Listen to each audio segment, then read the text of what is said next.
Primer libro de Reyes, capítulo 16.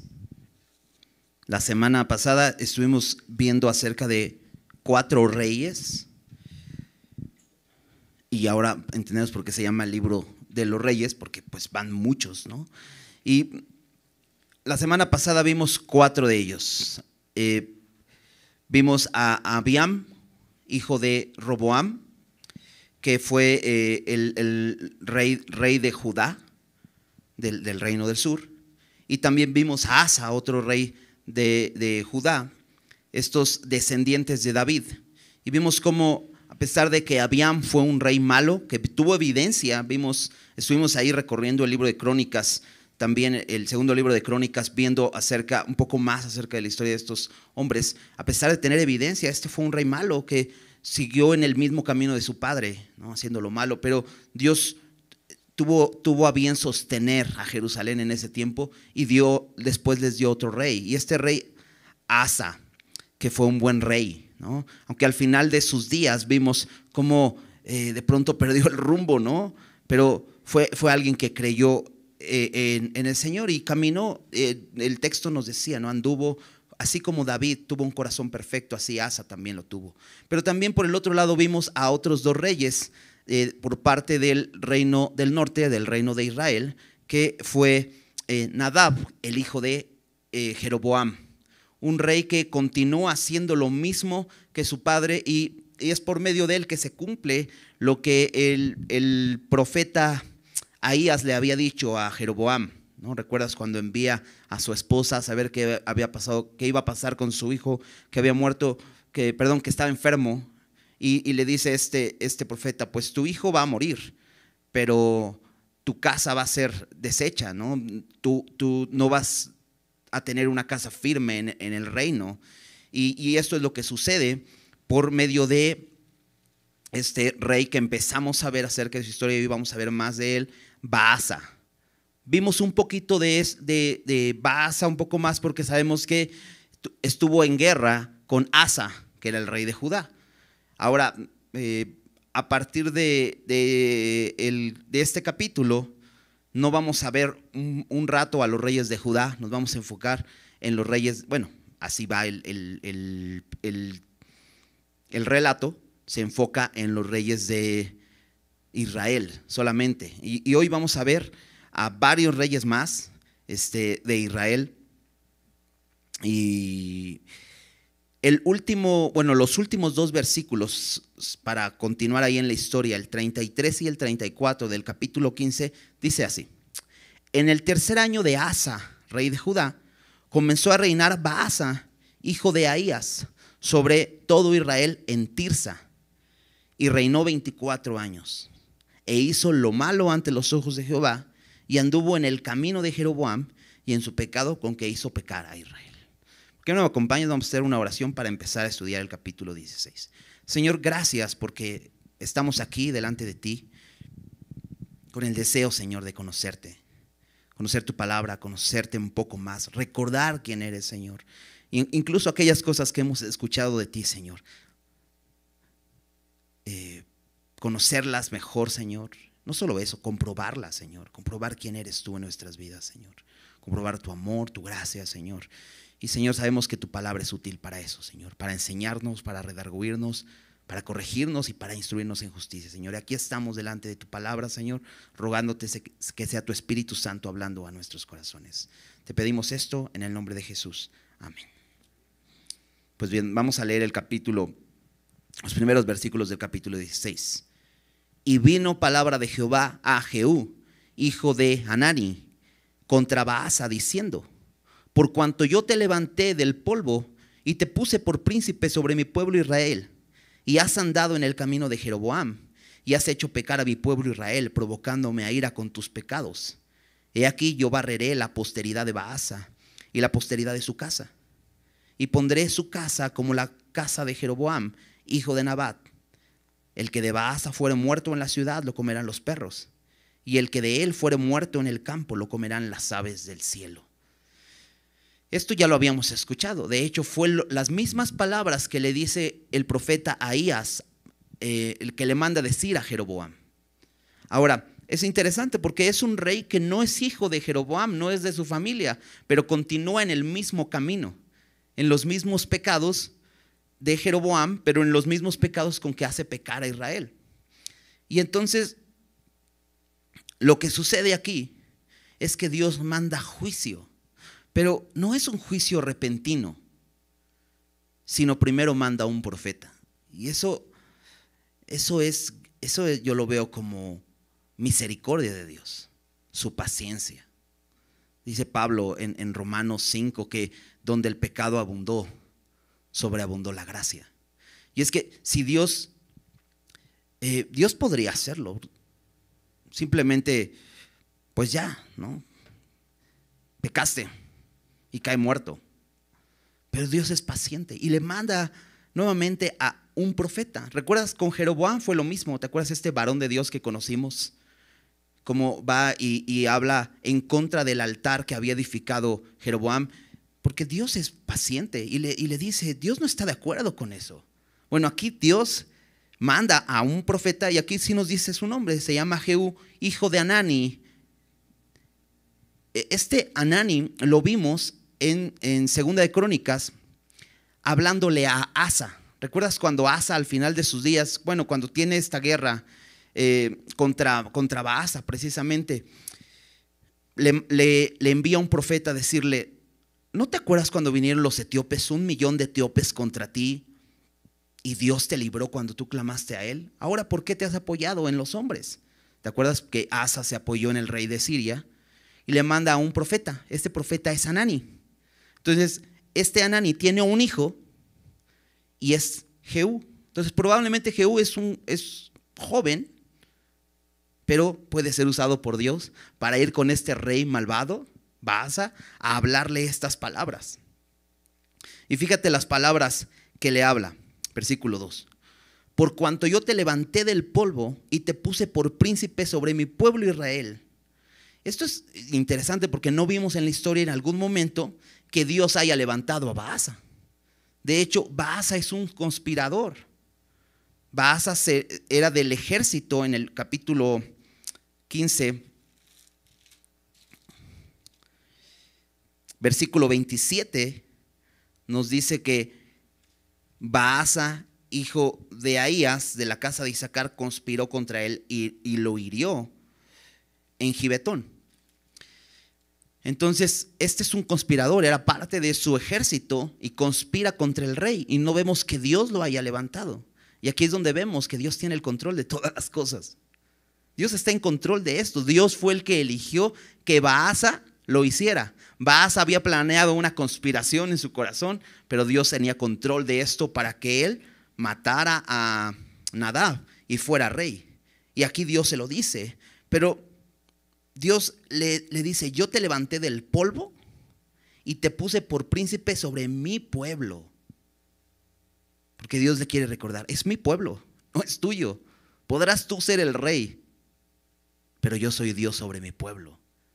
¿No? Le pertenecía. Dice, y has andado en el camino de Jeroboam y has hecho pecar a mi pueblo, provocándome a ira con tus pecados. Dios es celoso de su pueblo, ¿sabes? Y Dios le tiene que decir a Baasa esto. Tú has hecho pecar a mi pueblo y eso no me gusta. A Dios no le gusta el pecado. Pero recuerdas cuando Jesús en Mateo, bueno, creo que no sé si solo en Mateo, en algunos evangelios, él dice, tengan cuidado con hacer tropezar a estos pequeñitos. Les dice, mejor es que se cuelguen una rueda de molino en el cuello y se lancen al mar, que hagan caer, tropezar a uno de estos.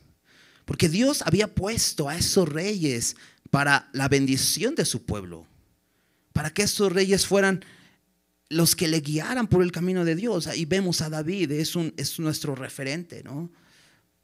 Y que siguieran en sus caminos. Pero estos reyes están no solamente pecando ellos, sino como líderes están haciendo pecar al pueblo de Israel. Y Dios le reprocha esto y le da juicio.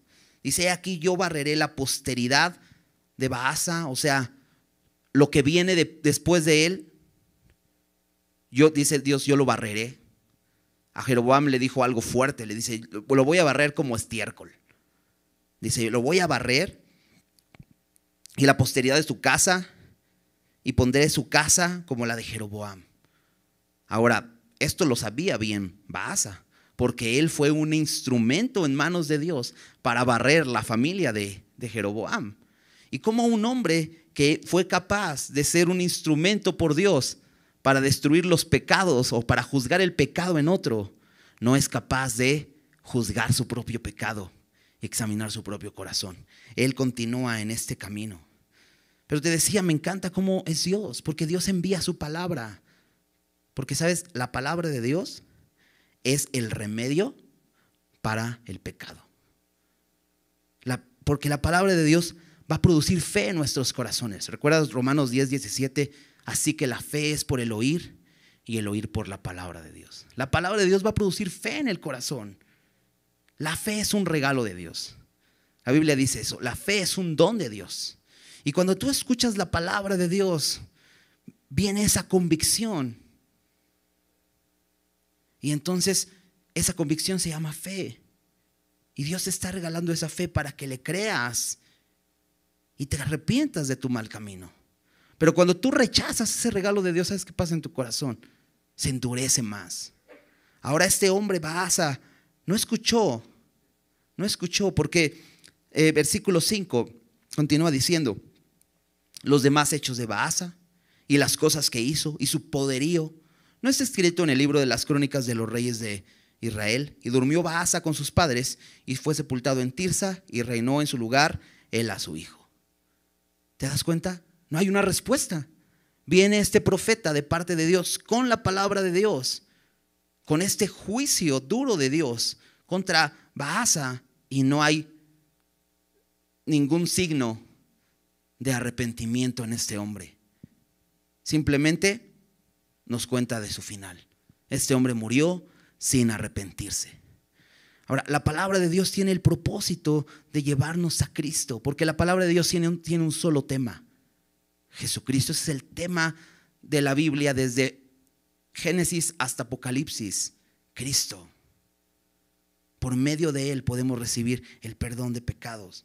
Pero la Biblia habla de juicio, sin duda. ¿Recuerdas Romanos 6:23? Porque la paga del pecado es muerte. Y habla de lo que merecemos, porque todos hemos pecado. Y habla de lo que merecemos por nuestro pecado, la muerte. Pero la Biblia no solo habla del juicio de Dios, sino habla también de la gracia de Dios. Pero el regalo de Dios es vida eterna en Cristo Jesús, Señor nuestro. Necesitamos la palabra de Dios. La palabra de Dios es útil para eso. El propósito de este anuncio a este rey del juicio de Dios era arrepentimiento. Eso me recuerda un poco a... ¿Has leído el libro de Jonás? Es un libro profético. Es una historia que yo, la verdad, de niño la escuché, ¿no? Había una canción que me sabía y yo me conocía la historia de Jonás, como que pues un hombre que fue y se lo comió un pez y después se arrepintió y el pez lo escupió, y me acuerdo que yo de niño la cantaba, pero nunca había, bueno, sí, no estaba habituado en leer la Biblia realmente. Entonces la primera vez que leí el libro de Jonás fue así de wow, no es la historia solamente del hombre que lo vomitó el pez, ¿no? Sino hay mucho más, ¿no? Y es que esa historia habla de una historia increíble de arrepentimiento de un pueblo gentil, los ninivitas. Nínive era la capital del pueblo asirio, una ciudad muy grande, donde Jonás es enviado por Dios a predicar.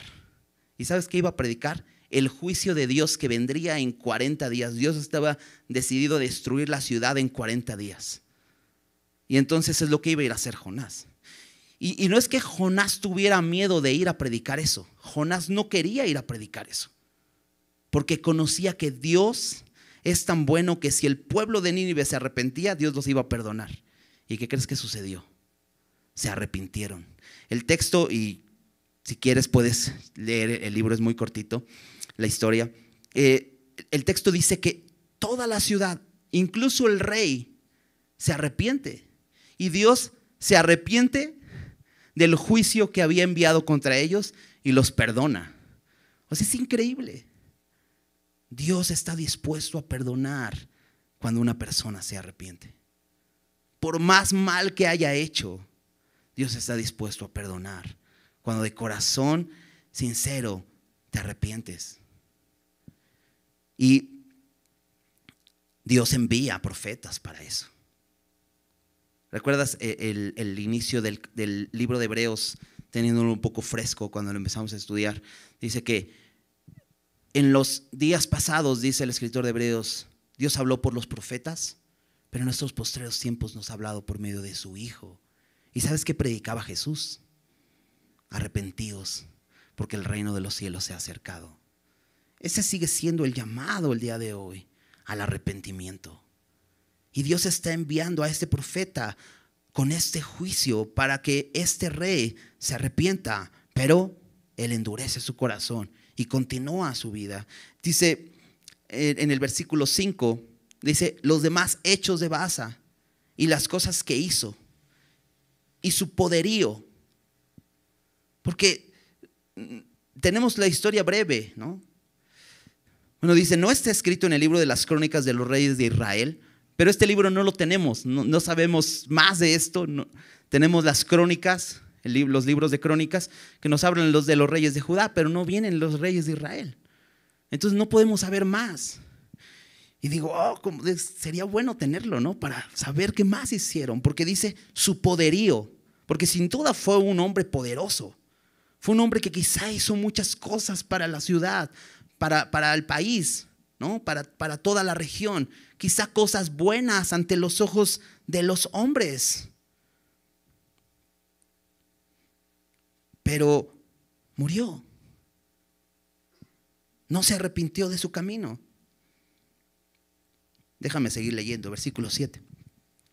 Pero la palabra de Jehová por el profeta Jehú, hijo de Hanani, había sido contra Baasa y también contra su casa, con motivo de todo lo malo que hizo ante los ojos de Jehová, provocándole a ira con las obras de sus manos, para que fuese hecha como la casa de Jeroboam, y porque la había destruido. Y bueno, nos dice que después de él empezó a reinar Ela, su hijo, ¿no? Pero la palabra de Jehú es muy clara, va a ser barrida la posteridad de Baasa y la posteridad de su casa.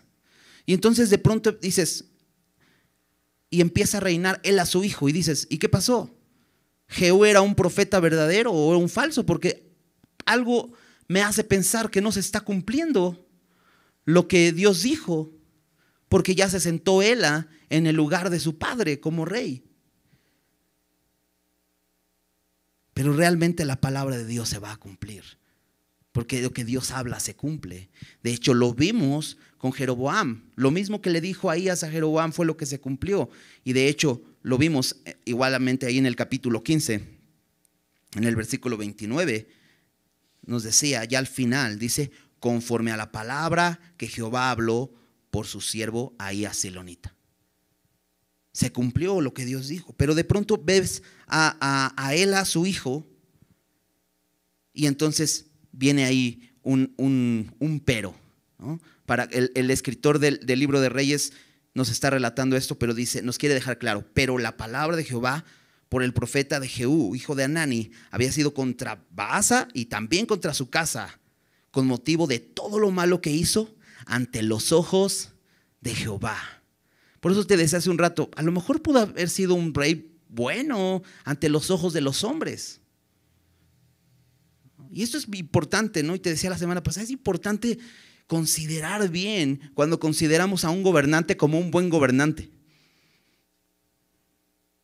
Porque si lo vemos con nuestros ojos, a lo mejor decimos, bueno, pues sí, está gobernando bien, pero ante los ojos de Dios, porque es lo que importa. Y sabes, Dios ve.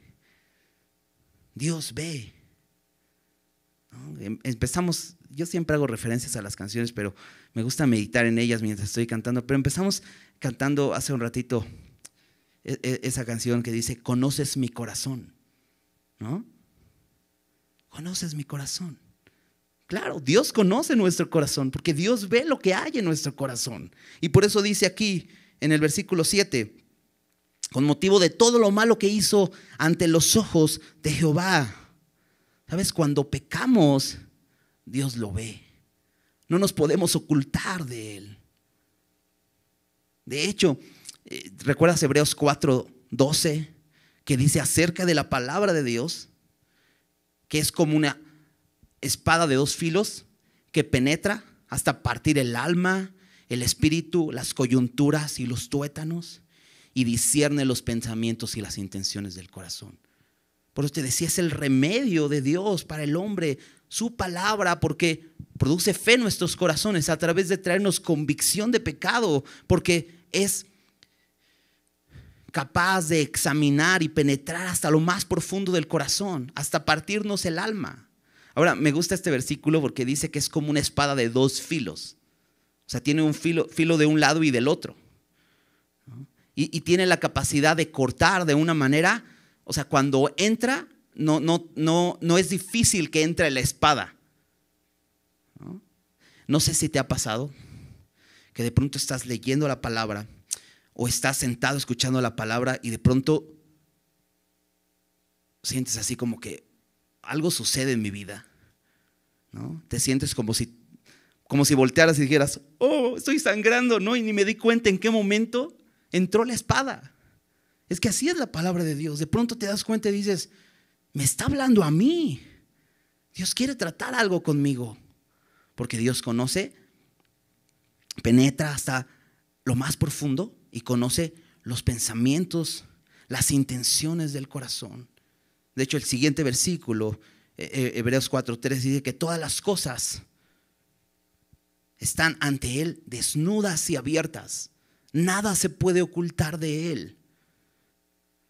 Entonces cuando vienes y cantas, conoces mi corazón, sí conoce tu corazón. Conoce tus pensamientos, conoce tu maldad. Conoce en qué has pecado. Conoce lo que los demás no conocen. Porque ante los ojos de los hombres podemos vernos de una manera y nos podemos ocultar, pero ante los ojos de Dios nadie se puede ocultar. Necesitamos su palabra, porque su palabra es capaz de penetrar lo más profundo y poner al descubierto todo eso para mostrarnos nuestra condición. Y entonces, como decía la canción, conoces mi corazón, sabes que te necesito. ¿Cuál es el propósito de que Dios conozca nuestro corazón? Que nos sintamos condenados, que nos sintamos y que pues nos tiremos al piso y digamos, oh, es que, no, Señor, ayúdame, porque sabes quién soy, porque tú puedes saber las motivaciones de mi corazón, conoces mi maldad, ayúdame. Podemos clamar, ¿verdad? Ese es el propósito de la palabra de Dios, porque Dios conoce el corazón. Dios trajo juicio a la casa de Baasa porque él no quiso arrepentirse. Vamos a continuar leyendo. Versículo 8. En el año 26 de Asa, rey de Judá, comenzó a reinar Ela, hijo de Baasa, sobre Israel en Tirsa, y reinó 2 años. ¿Te das cuenta? Un reinado muy cortito, 2 años. Su padre reinó 24, él solamente reina 2 años. Dice que reinó en Tirsa. Tirsa es la ciudad capital, es donde está el palacio real del rey de Israel. Ahí reina. Dice versículo 9, y conspiró contra él su siervo Simri, comandante de la mitad de los carros. Y estando él en Tirsa, bebiendo y embriagado en casa de Arsa, su mayordomo en Tirsa, vino Simri y lo hirió y lo mató en el año 27 de Asa, rey de Judá, y reinó en lugar suyo. Lo mismo que le pasó a Jeroboam, lo mismo le sucede a Baasa, porque uno de sus siervos, en este caso siervo de Ela, que ya está reinando, conspira contra él y lo mata. Pero fíjate, es muy interesante lo que cuenta aquí, porque dice que conspira contra él en el versículo 9, su siervo Simri, comandante de la mitad de los carros, era uno de sus hombres, un hombre de confianza, porque era un comandante, dice, de la mitad de los carros.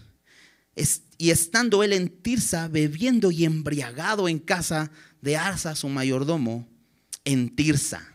Ahora, Tirsa, te decía, es la ciudad capital, pero Tirsa significa deleite. ¿Sabes dónde estaba Ela? En el deleite, centrado en él mismo, disfrutando de la vida, viviendo excesos, porque dice que bebiendo, pero no solo bebiendo, no solo disfrutando del vino, sino más allá, excediéndose de tal manera que está embriagado. Y esa es la causa por la cual la muerte llegó a él en un instante. Y eso es lo que sucede con todas estas sustancias, ¿no? Nos ponen en una situación de debilidad, ¿no? Este es un hombre que vive en excesos, un hombre descuidado, ¿no? Un hombre que vive en deleites. Y fíjate cómo termina su vida. Ahora, lo contrario de una persona ebria es una persona sobria, ¿no? Y una persona sobria, o la palabra sobria, puede también tener un sinónimo como de moderado, ¿no? O sea que ebrio habla de exceso. Y a lo mejor somos muy dados a juzgar muchas veces el alcoholismo. Y sin duda la Biblia habla ampliamente de eso, no quiero ahondar mucho. Sin embargo, claro, una persona ebria muestra el exceso, pero hay muchas cosas por las que podemos mostrar excesos. No solamente el alcohol. En este caso esto se manifiesta externamente, pero hay muchas cosas por las que podemos vivir en excesos. Y es que una persona centrada en sí misma siente que lo merece todo y trata de llenar su vida con eso. Hay muchas cosas, ¿no? ¿Recuerdas lo que dice Romanos 13? Acompáñame ahí rápido. Romanos 13.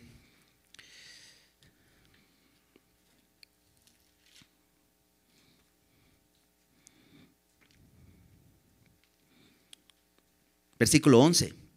Dice, y esto, conociendo el tiempo, que es ya hora de levantarnos del sueño.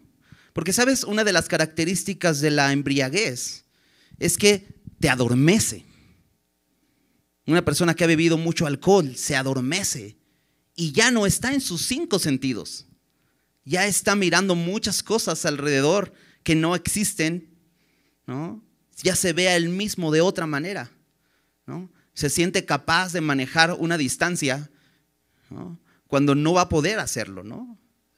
Bueno, ese es el sentido de la embriaguez, adormecimiento. Y fíjate cómo dice aquí, es hora de levantarnos del sueño.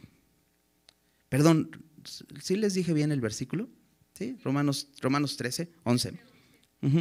Dice, porque es hora de levantarnos del sueño, porque ahora está más cerca de nosotros nuestra salvación que cuando creímos, porque el Señor viene pronto. La noche está avanzada y se acerca el día. Desechemos pues las obras de las tinieblas y vistámonos las armas de la luz. Andemos como de día honestamente, no en glotonerías y borracheras. La borrachera marca claramente el exceso, ¿verdad? Pero ¿sabes qué? La glotonería también, ¿no? La necesidad de seguir comiendo aunque ya estás saciado, ¿no? Y quieres seguir comiendo y quieres seguir llenando tu vida con eso. Fíjate de lo que habla: glotonerías y borracheras, lujurias y lascivias, contiendas y envidia. Es alguien centrado en sí mismo, viviendo en excesos. Y el llamado es: andemos como de día, no en estas cosas, sino vestidos del Señor Jesucristo y no proveáis para los deseos de la carne. Ahora, ¿qué sucede? ¿Qué nos dice más? Regresemos a nuestro texto. ¿Qué nos dice más acerca de este hombre Ela? Versículo 11. Y luego que llegó a reinar y estuvo sentado en su trono, refiriéndose a Zimri, que conspiró contra el rey, mató a toda la casa de Baasa, sin dejar en ella varón, ni parientes, ni amigos. Así exterminó Zimri a toda la casa de Baasa, conforme a la palabra que Jehová había proferido contra Baasa por medio del profeta Jehú, por todos los pecados de Baasa y los pecados de Ela, su hijo, con los cuales ellos pecaron e hicieron pecar a Israel, provocando a enojo con sus vanidades a Jehová, Dios de Israel. Los demás hechos de Ela y todo lo que hizo no está escrito en el libro de las crónicas de los reyes de Israel. Nuevamente es alguien que hizo muchas cosas en 2 años. Sin embargo, fue alguien que entre todas esas cosas pecó e hizo pecar. Y Dios manda su juicio. Se cumplió. Aunque en un momento te decía, parece que no. Ya está reinando su hijo, pero la palabra de Dios se cumple. Y aquí se está cumpliendo lo que Dios dijo. Y usa a Zimri, un comandante, igualmente con una conspiración para matar a este hombre que está bebiendo y embriagado. A un hombre que no está sobrio. 1 de Pedro 5:8 dice, velad, sed sobrios y velad. Porque vuestro adversario el diablo anda alrededor como un león rugiente, buscando a quien devorar. Ahora, algo interesante es que este rey no está en el lugar donde debe estar. Vamos a seguir leyendo. Versículo 15. En el año 27 de Asa, rey de Judá, comenzó a reinar Zimri y reinó 7 días en Tirsa. Cada día se hace más cortito el tiempo, ¿ya viste? Primero fueron 24 años, luego fueron 2 años. Ahora este reina solamente 7 días. Y el pueblo había acampado contra Gibetón, ciudad de los filisteos. Y el pueblo que estaba en el campamento oyó decir, Zimri ha conspirado y ha dado muerte al rey. Entonces todo Israel puso aquel mismo día por rey sobre Israel a Omri, general del ejército, en el campo de batalla. Y subió Omri de Gibetón, y con él todo Israel, y sitiaron Tirsa. Mas viendo Zimri tomada la ciudad, se metió en el palacio de la casa real, y prendió fuego a la casa, y así murió por los pecados que había cometido, haciendo lo malo ante los ojos de Jehová, y andando en los caminos de Jeroboam, y en su pecado que cometió, haciendo pecar a Israel. El resto de los hechos de Zimri y la conspiración que hizo no está escrito en el libro de las crónicas de los reyes de Israel. Te decía, ¿cómo quisiera que tuviéramos este libro, no? Pero luego digo, que sería terrible leerlo. No sé, creo que no se podría leer. O sea, son hombres que hicieron lo malo, ¿no? Y de hecho en la Biblia de pronto hay pasajes bastante complejos, ¿no? Bastante duros, cuenta cosas muy fuertes. ¿Cómo sería todo lo que hicieron estos hombres? Zimri conspira contra Ela, pero solamente reina 7 días porque el pueblo se entera que Zimri, siendo un comandante, ha conspirado y ha dado muerte al rey. ¿Y dónde está el pueblo? Nos dice ahí que estaba en Gibetón. Estaban en una batalla contra los filisteos. Y te decía, ¿qué hacía Zimri en su palacio cuando hay guerra? Y esto me recordó a David. ¿Te acuerdas el momento de David más oscuro en su vida, donde codicia a una mujer ajena y la toma? ¿Recuerdas? ¿Qué estaba haciendo David? Mientras su ejército estaba peleando en la batalla, él decidió quedarse en su palacio a disfrutar pues de la comodidad, y ahí es donde es tentado. Y mira, este rey decide quedarse en su palacio en Tirsa mientras su ejército está peleando, él bebiendo y embriagándose, y entonces ahí es donde lo matan, ¿no? Qué importante es que debemos pelear la batalla, ¿verdad? Recordar eso, debemos estar peleando la batalla. Este tiempo es tiempo de pelear la batalla. sin duda. No podemos quedarnos a dormir, a disfrutar de los deleites, de los excesos. ¿Por qué? Vamos a caer. Porque nuestro adversario, el diablo, anda como león rugiente buscando a quien devorar. Debemos ser conscientes de eso. Ok. Versículo 18 dice, versículo 16 dice que al enterarse el pueblo que Zimri conspiró contra el rey, decidieron poner a Omri, que era el general del ejército. Zimri era un capitán simplemente de la mitad de los carros, pero Omri era el general del ejército. Y esto me recordó un poco a aquellos generales del ejército que vimos en los libros de Samuel. ¿Te acuerdas de Abner, que era el general del ejército de Saúl? O a Joab, que era el general del ejército de David. Hombres fuertes, valerosos, capaces. De hecho, por ahí Abner quería ser rey, ¿no? Por eso puso al hijo de Saúl, ¿no? Y quería él tomar esa posición. Y el pueblo aquí decide por Omri y lo eligen como rey. Y entonces regresan de la batalla en Gibetón y van a Tirsa, sitian la ciudad, y lo que hace Zimri es se quita la vida. Otro suicidio que vemos en la Biblia. Hemos visto algunos. Vimos Saúl, cuando se ve herido en batalla, ¿no? Se lanza sobre su espada y se quita la vida, ¿no? Vimos por ahí Aitofel. ¿Recuerdas Aitofel, que conspira junto con Absalón para quitarle el reino a David? Y después se quita también la vida, se ahorca en su casa. También conocemos a Judas, ¿no?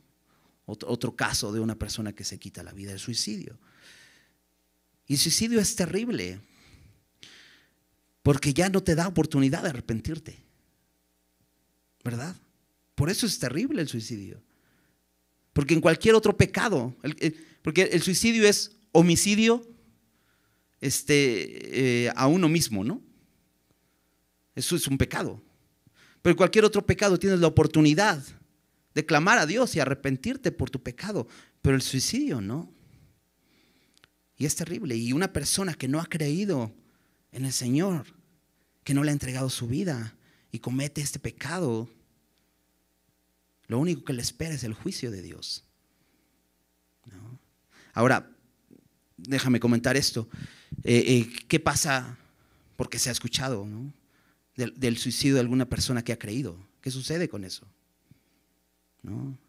Algunos dicen, pues es que perdió su salvación. Y entonces cuando mientes pierdes tu salvación. No, ¿verdad? Definitivamente creo que eso no le quita su salvación. Ahora, ¿Dios tenía un propósito para esa persona? Sin duda. Dios tiene un propósito para cada uno de nosotros en este mundo y nos quiere usar para hacer luz en este mundo. El cortar la vida de esa manera, pues te quita la oportunidad de seguir siendo usado por Dios en este mundo. Ahora, ¿esa persona es salva? Creo que sí, definitivamente, pero pierde ese privilegio. Ahora, el suicidio, así como todos los demás pecados, creo que definitivamente no debemos optar por él, porque es la voz de Satanás insistiéndote a hacer eso, como en cualquier tentación. Pero debemos voltear y mirar al Señor, como dice su palabra, poner la mira en las cosas de arriba, ver el propósito que Dios nos ha dado. Ante cualquier tentación, lo que necesitamos es voltear a ver a Jesús para salir de la tentación y seguir caminando, porque Dios nos quiere seguir usando y nos quiere usar limpios y tiene un propósito para nuestras vidas. Ahora, este es un hombre que no tenía la más mínima intención de hacer lo correcto. Es un hombre que estaba en los pecados. De hecho, dice, así murió por los pecados que había cometido, haciendo lo malo ante los ojos de Jehová. Otra vez, Dios mira el pecado. Y Dios vio a este hombre y vio su pecado y no se agradó de él. Y así murió. Versículo 21. Entonces, el pueblo de Israel fue dividido en dos partes. La mitad del pueblo seguía a Tibni, hijo de Ginat, para hacerlo rey, y la otra mitad seguía a Omri. Mas el pueblo que seguía a Omri pudo más que el que seguía a Tibni, hijo de Ginat. Y Tibni murió y Omri fue rey. En el año 31, de Asa, rey de Judá, comenzó a reinar Omri sobre Israel y reinó 12 años. En Tirsa reinó 6 años. ¿Qué sucede entonces en Israel? Pues un tiempo de mucha decadencia, porque así como vimos la división del reino completo, del reino unificado de Israel en Judá e Israel, ahora el reino de Israel está dividido en dos. Probablemente los del ejército, que fueron los que ponen a Omri como el rey, están contentos con Omri, pero quizá el demás pueblo no está contento. No lo consideran digno de un reinado y escogen a otra persona. No tiene este hombre que menciona, ni Omri, tienen sangre real, de alguna manera de decirlo, porque recuerdas, de Jeroboam se exterminó toda su descendencia, de Baasa también se exterminó toda su descendencia. Entonces, pues son hombres comunes del pueblo, los eligen y parece que hay una guerra civil. Ahora hay una guerra en el pueblo y eso es lo que trae el pecado, más conflicto. Y hay conflicto interior de tal manera que dice que Omri pudo más. Dice, los que seguían a Omri pudieron más que los que seguían a Tibni. Y entonces Tibni muere y Omri, ya inventé una palabra. Omri es ahora el rey. Y nos dice el tiempo que reina. Dice que reinó 12 años y 6 años reinó en Tirsa. Y ahorita nos va a decir dónde reina después, pero algo importante es que algunos comentaristas dicen que esta división del reino duró aproximadamente 4 años. 4 años, una guerra civil. No solamente un pueblo hundido en pecado y en la idolatría, sino ahora hundido en la guerra. Es un tiempo oscuro para Israel. Pero te decía, es Romanos 5:20, dice Pablo, donde el pecado abundó, sobreabundó la gracia.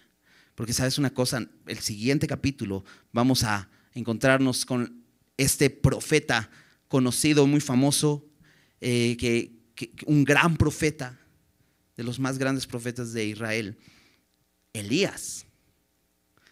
Y es muy interesante, porque como al lugar donde hubieron 20 reyes y los 20 reyes malísimos, los profetas más sobresalientes en la Biblia fueron enviados a ese reino, al reino del norte.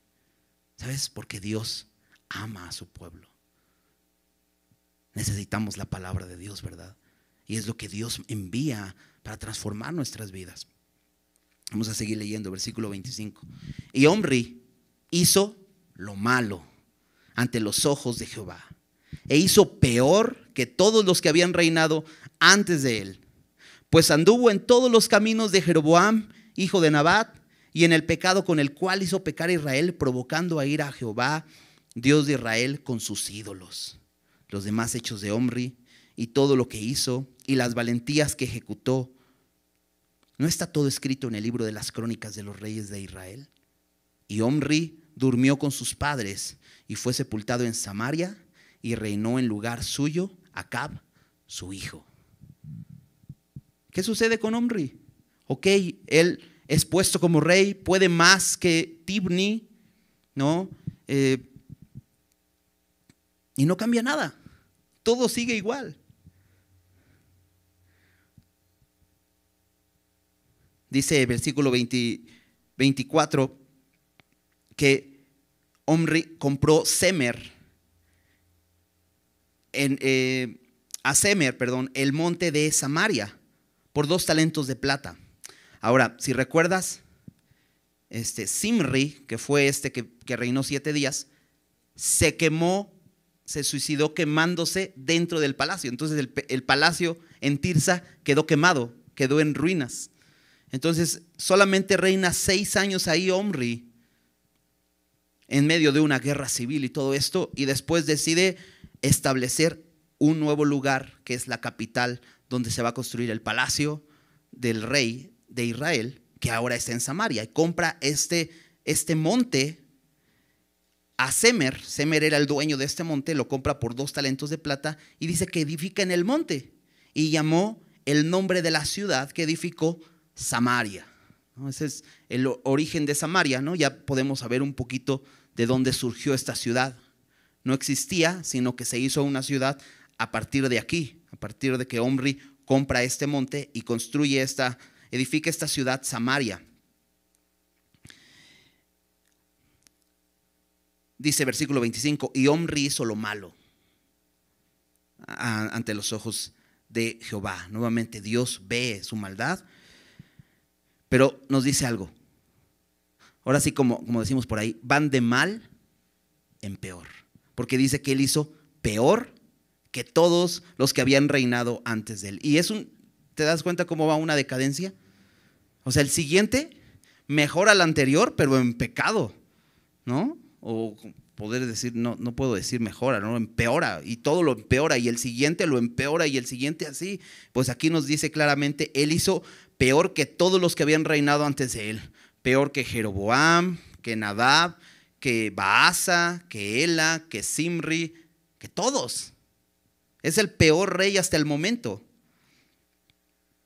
Dice, pues anduvo en todos los pecados de Jeroboam, hijo de Nabat, y en el pecado con el cual hizo pecar a Israel.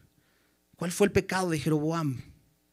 Inventarse una religión a su estilo, ¿no? Y decirle al pueblo de Israel, no vayan a Jerusalén, aquí están sus dioses. Les hace 2 becerros de oro para que no vayan a adorar. Es el peor tropiezo que hace al pueblo. El quitar la mirada de Dios, quitar la mirada de Jerusalén para ir a adorar allá, y desviar a Israel a adorar a ídolos, ¿no? Con el pretexto o con la idea de que estaban adorando a Jehová, pero pues acá en una nueva idea de adoración, ¿no? Era el New Age de sus tiempos, ¿no? La nueva forma de adorar a Dios, y el pueblo de Israel estaba contento. Algunos vemos que iban a Jerusalén, que eran piadosos y entendían la palabra, podían creer que es lo que Dios había dicho, e iban. Pero Israel está pecando a causa de todos ellos. Y mira, Omri otra vez hace lo mismo, sigue los mismos caminos y sigue haciendo pecar a Israel en el mismo pecado. Y nuevamente nos dice los demás hechos de Omri. Y fíjate, dice, y todo lo que hizo y las valentías, porque este fue un hombre muy valiente, era un general del ejército. Y te decía, estos hombres eran sobresalientes, ¿no? Algunos comentan que fue un gran político que estableció muchas leyes y mucho orden, hizo crecer la ciudad. Imagínate, edificó una ciudad completa. No es fácil edificar una ciudad. Pues él hace una ciudad, construye un nuevo palacio, pero continúa en pecado. ¿Qué importa más? ¿Lo que piensan los hombres de mí o lo que piensa Dios de mí? ¿Lo que los hombres ven de mí o lo que ve Dios de mí?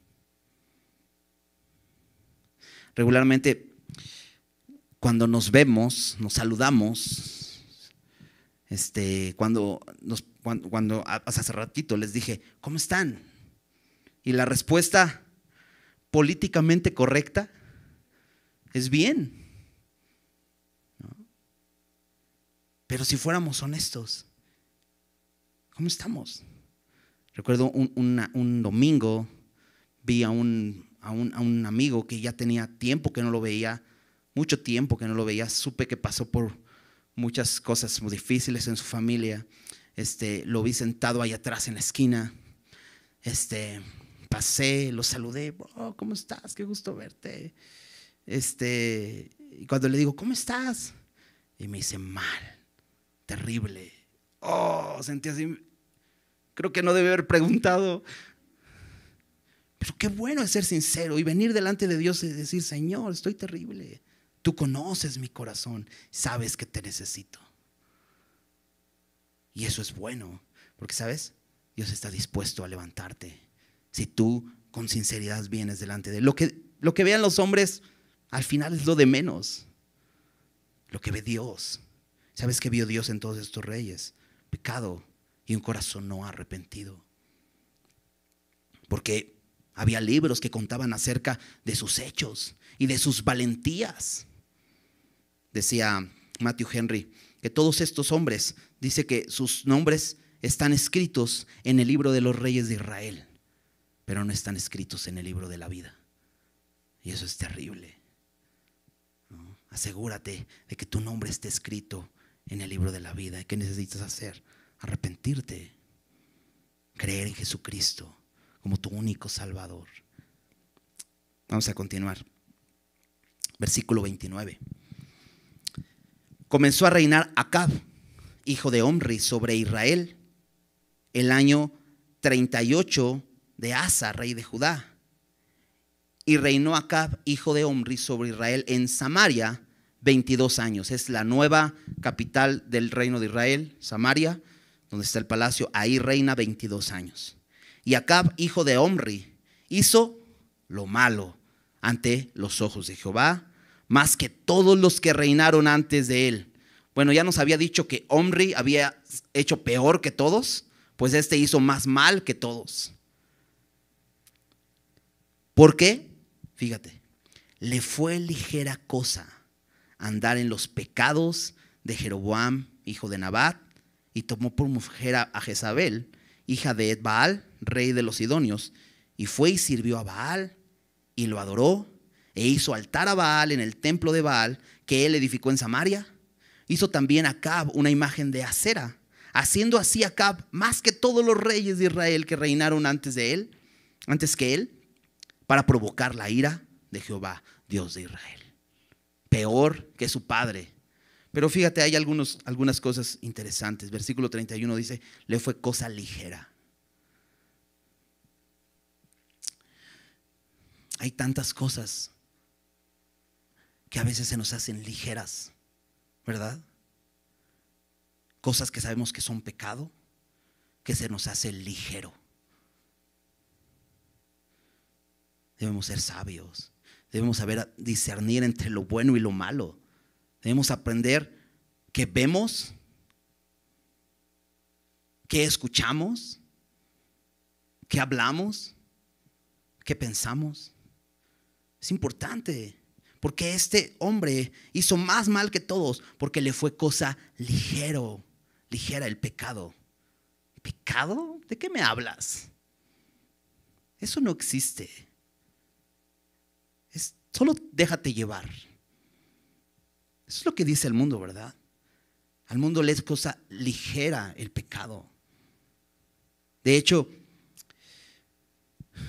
la palabra pecado no es una palabra común en el mundo. La gente no usa la palabra pecado. Pero cuando ves la Biblia habla de pecado. Y nos habla de los estragos del pecado, que es la muerte. Y nos ponemos a hacer estadísticas. La causa número 1 de muerte en el mundo es el cáncer. La causa de muerte es el pecado. Debemos voltear a ver que nuestra necesidad es de Dios. Tenemos una necesidad más profunda que solamente la salud. Le fue cosa ligera, dice aquí, andar en los pecados de Jeroboam. No solo eso, sino hizo alianza con el rey de Sidón. Como lo vimos con Salomón, estratégicamente, políticamente era bueno pues casarte con la hija de otro rey, porque pues así podrías hacer alianzas. Lo hizo Salomón con la hija, se casa con la hija de Faraón para hacer alianza con Egipto. Así lo hace Acab. Se casa con Jezabel. Dice hija de Ed-Baal. Su padre se llamaba Ed-Baal porque adoraban a Baal y era un sacerdote de Baal. Dice rey de los Sidonios. Y fue y sirvió a Baal y lo adoró. ¿No es lo que les había dicho Dios en la ley a su pueblo? No se casen con las mujeres de otras naciones, porque van a desviar su corazón. le pasó a Salomón con un chorro de mujeres y terminaron desviando su corazón hacia los ídolos. Mira, nuevamente, porque la palabra de Dios se cumple. Dios no puede ser burlado, dice su palabra. No nos engañemos. Si dice ahí, se va a cumplir y se cumple nuevamente. Y él va y termina adorando a Baal. Ahora ya es un pueblo idólatra. Pero ¿recuerdas? Jeroboam había establecido un nuevo estilo de adoración a Jehová. No conforme a la ley. Estaba pecando porque Dios había dicho, no harás imagen. En la ley decía. ¿Y qué hace Jeroboam? Hace imágenes. Bueno, no solo eso. Acab no solo está poniendo imágenes y ahora está diciendo, ¿saben qué? Ya no se trata solamente de adorar al estilo de Jeroboam, sino ahora ya no vamos a adorar a Jehová. Ahora nuestro Dios es Baal. Y empieza a adorar a Baal. Y de esa manera desvía al pueblo de Israel a que adoren a Baal. Dice versículo 32, hizo altar a Baal en el templo de Baal que edificó en Samaria. ¿Te das cuenta? Ahora ya edificó un templo. Así como Salomón edificó un templo en Jerusalén al Dios verdadero, a Jehová. Ahora Acab edifica un templo para Baal. Versículo 33 dice, hizo también Acab una imagen de acera, haciendo así Acab más que todos los reyes de Israel que reinaron antes que él. ¿Recuerdas que Asa hizo pedazos la imagen de acera que tenía su abuela Maaca, ¿no? Y hace pedazos porque el pueblo se iba tras esa diosa. Pues mira, él edifica también, construye también una imagen de acera, otro ídolo. Y así termina siendo el peor de los reyes hasta el momento, de todos los reyes de Israel. Y dice, provocando la ira de Jehová, Dios de Israel. Y esto también es algo que viene repetido constantemente, provocando la ira de Jehová. Y decía un comentarista, como si Dios es un Dios rico en misericordia, lento para la ira, ¿cómo sería la cantidad de pecado que había en Israel para provocar su ira? ¿No? Porque es constantemente nos repite esto, provocó su ira, provocó su ira. Terminamos con el último versículo. En su tiempo, y él de Betel reedificó a Jericó. A precio de la vida de Abiram, su primogénito, echó el cimiento, y a precio de la vida de Segub, su hijo menor, puso sus puertas, conforme a la palabra que Jehová había hablado por Josué, hijo de Nun. Este versículo parece extraño aquí en la historia, ¿no? Porque de pronto menciona a Josué, hijo de Nun. ¿Quién Josué? Aquel Josué que sucedió a Moisés. Bueno, ¿qué dijo Josué? Acompáñame ahí a Josué 6.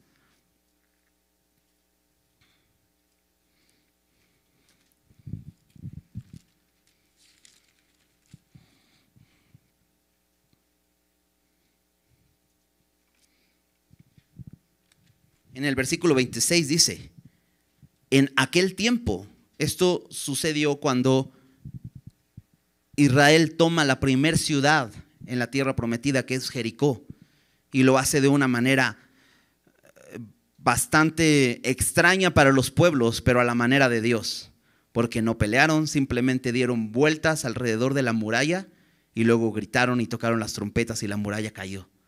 ¿Recuerdas esa historia? Bueno, dice aquí en el versículo 26, en aquel tiempo hizo Josué un juramento diciendo, maldito delante de Jehová el hombre que se levante y reedifique esta ciudad de Jericó.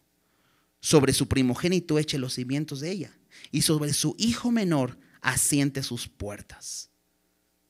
Ahora es interesante esto. ¿Por qué hace este juramento Josué? Porque esta historia que te acabo de decir rápidamente es una historia increíble acerca de un Dios poderoso y constatando que esa tierra era para Israel. ¿Quién podría derribar una ciudad de esa manera? Y ya sé que mucha gente sale con sus explicaciones. No, lo que pasa es que las vibraciones de las trompetas, fue Dios, realmente fue Dios quien lo hizo. Y tenía que quedar claro, esa ciudad Jericó era una ciudad en ruinas. Y si tú pasabas por Jericó y no podías dejar de pensar en esa historia. Veías esas ruinas y decías, aquí hay historia.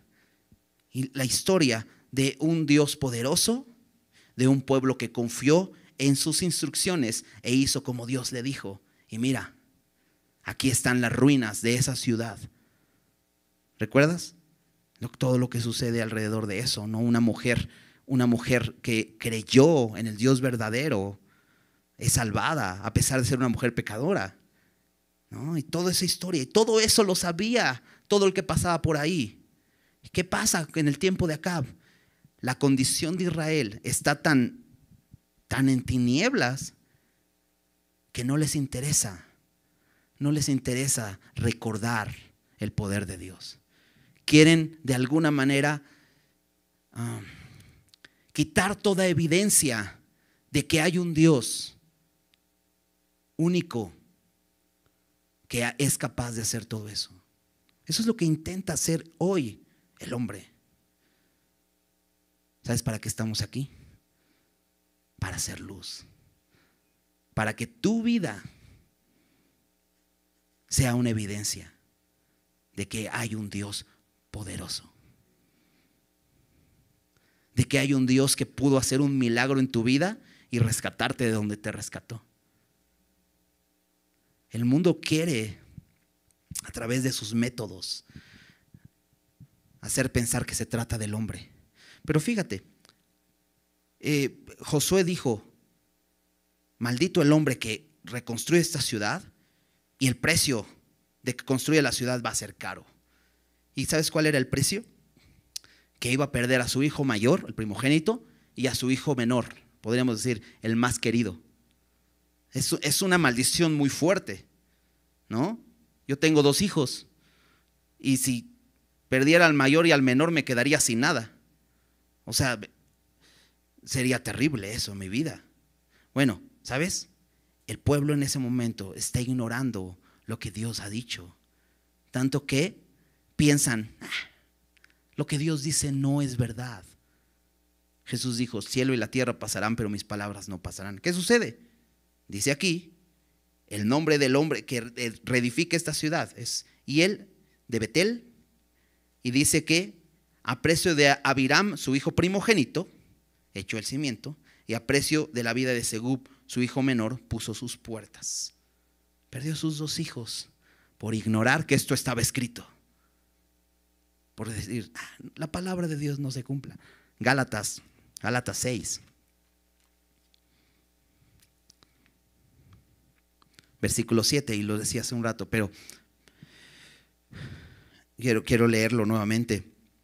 Dice Pablo ahí, Gálatas 6, 7. No os engañéis, Dios no puede ser burlado. Si tú piensas que vas a engañar a Dios y que si vas a hacer algo y dices, seguramente en mí no aplica. Dios lo dijo, pero a mí no aplica. Bueno, no te engañes. Dios no puede ser burlado. Dice, todo lo que el hombre sembrare, eso también segará. Porque el que siembra para su carne, de la carne segará corrupción. Mas el que siembra para el Espíritu, del Espíritu segará vida eterna. ¿Cuál es el llamado para nosotros? Segar en el Espíritu. Sembrar, ¿no? Sembrar en el Espíritu. Sembrar para el Espíritu. Vivir nuestra vida para Él. Hay una gran promesa. Pero también hay una promesa cuando creemos que podemos burlar a Dios. Y eso es lo que hemos visto en esta historia.